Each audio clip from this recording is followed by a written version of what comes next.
করেছেন, কেউ যদি কোনো মুসলমানের কোনো মানুষের ক্ষতি করার জন্য জাদু শিক্ষা করে এবং জাদু প্রয়োগ করে, সবে কদরের মতো রাতে, সবে বরাতের মতো রাতে, সবে মেরাজের মতো রাতে, রজব মাসের প্রথম রাতের মতো রাতে, রমজান মাসের মতো মুবারক মাসের মধ্যে, লাইলাতুল কদরের মতো রাতের মধ্যে ওই বান্দার কোন দোয়া আমার আল্লাহ কবুল করবে?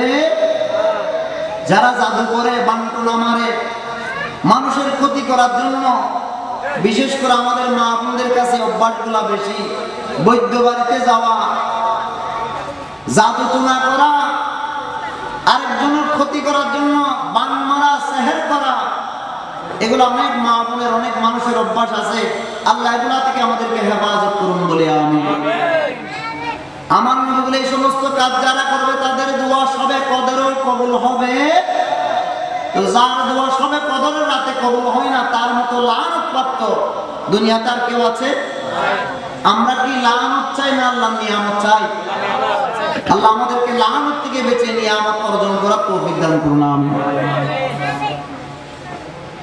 শুধু তাই নয়, আমার নবী হাদিসে পাকের মধ্যে ইরশাদ করেছেন, কেউ যদি কোনো গণকের কাছে গিয়ে তার ভাগ্য পরিবর্তনের জন্য ভাগ্য গণনা করে, আছে না অনেকে হাতে রাশি গণায়, রাশিফল হাতের মধ্যে রাশি গণায়, তকদিরে কি আছে, বৈদ্য বাড়িতে গিয়ে এগুলা গণায়, তকদিরে ভালো মন্দ যাচাই করে, ফাল গণনা করে, জিজ্ঞাসা করে আমার ভবিষ্যতে কি হবে একটু বলে দেন।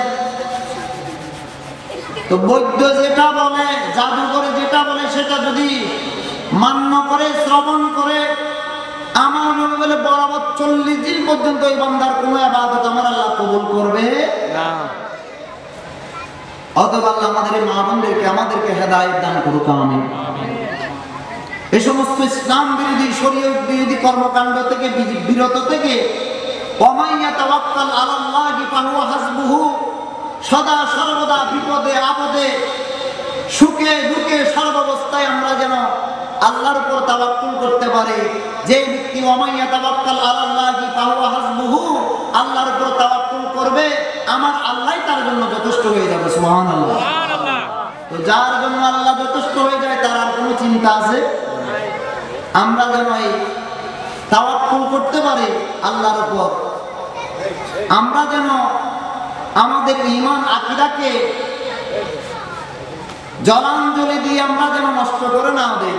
আল্লাহ আমাদেরকে আমল করার, ঈমান আকীদার উপর ইস্তেকামত থাকার তৌফিক দান করুন, বলি না আমিন।